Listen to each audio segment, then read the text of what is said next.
Well, we got a very, very special guest with us now in focus today. Kyle Maynard's with us, and he's, of course, a motivational speaker, author, entrepreneur, athlete. And despite being born with arms that end at his elbows and legs near his knees, he went on to becoming a wrestling champion.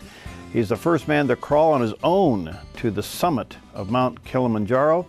And he has been up now for the second time, Best Male Athlete with Disability for the ESPN ESPY Award. Kyle, what a delight to have you. Where are you? Where are we Skyping you from? Hey, thank you for having me. I'm actually in Lansing, Michigan right now, so somehow I've brought the Georgia heat up to Michigan. It was sweltering yesterday. You guys are sweltering up there. Yeah, it's pretty hot. Hey, what a great delight to have you with us today, and what a story. By the way, I understand, get it out of the way here, we can help you with the nomination. Is that correct, on the ESPN? What can we do to help you on that? Yeah, it's I mean, the ESPY Awards are really sort of almost like a, an Oscar for the sports world. So it's a huge honor to even be nominated. But I am a little competitive, so anyone that's watching this can help and support by going to vote. There's a link to vote if you go to Kyle4SB.com, Kyle KYLE and the number 4 and then SB ESPY.com. And there's some videos on there, some pictures, sort of our campaign headquarters, if you will, and a link on there to click to go to vote, and share it with your family and friends, and I would be grateful. All right, so you actually won this in 2004, huh? Yeah, I did. It was a pretty big surprise. It was a senior in high school, and got a chance to be nominated for the award and won it then, and to win two is or to even be nominated for two right now is a pretty unbelievable thing. It doesn't happen that often. That's wonderful. Well, let's talk about your story a little bit, Kyle, because I understand when you're growing up, your dad said, you know what, you're normal, go for it. Is that true? Yeah, my life, to go and put things in perspective, I was born with arms that end at my elbows and legs that end at my knees. And my parents had a unbelievable attitude and perspective on just not allowing me to go and focus on how bad things were and how wrong the circumstances were, were all about the disability or whatever else. They would go and help me focus on the things that, were good about my life and that I was capable of doing. And disability wasn't even really a factor in our home. Did you feel that as a pressure?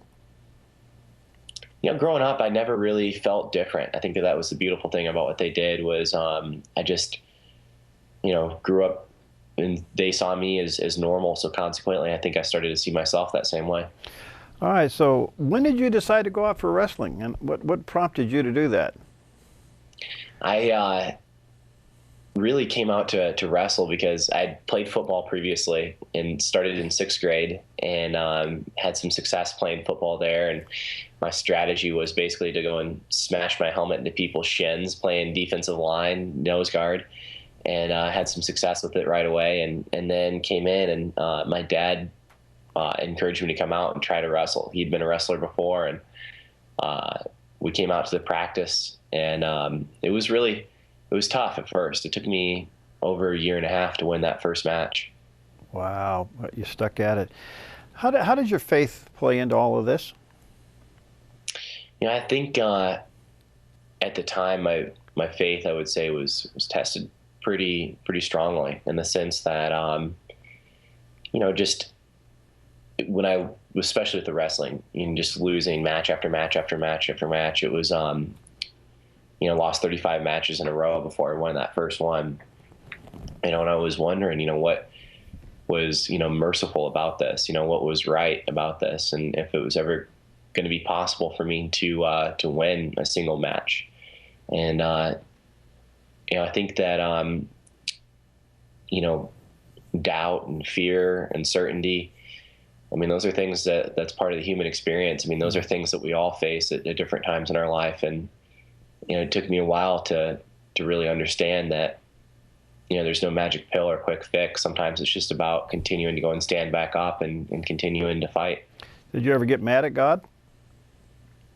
I would say, yeah, absolutely. There's times of, of anger at all kinds of things, not just from a spiritual perspective, but, anger at my parents for, pushing me out there to go to practice, anger at, just the sport in general, angered at my circumstance, the disability, angered at the fact that I couldn't go and do the same moves or emulate what other wrestlers were doing. And really getting caught up in that frustration. In hindsight now, I can go and look back on that and go and say that didn't really help too much. Were you ever teased or bullied as you were growing up? It's interesting. I didn't have to deal with the bullying to the extent that a lot of kids have to deal with it now. My mother was really big in sort of creating like a social group for me to be able to go and just have a lot of friends with. So we would go and she would, get kids together to, go and organize street hockey games, out when I was, 4 or 5 years old. And she would, my family growing up, like, they didn't have a whole lot of disposable income, but they would make sure that they had like, the brand new Super Nintendo system that came out or whatever it was at the time. And just so that the other kids would come to the house and hang out. And so my mother was really big on trying to cultivate that social, presence for me. That's wonderful. Hey, tell me quickly about your crawl up to the top of Mount Kilimanjaro. That must have been quite a task. It was frightening when I saw the mountain for the first time, but it was an unbelievable experience. I,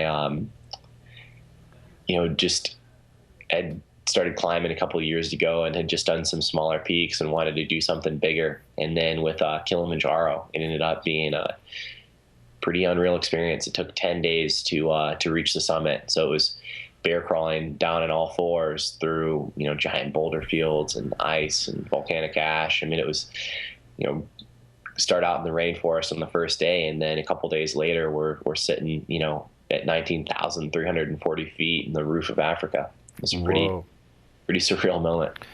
Wow. What can you say to other people who have maybe experienced or lived with, I should say, the congenital amputation condition or other difficult situations like yours?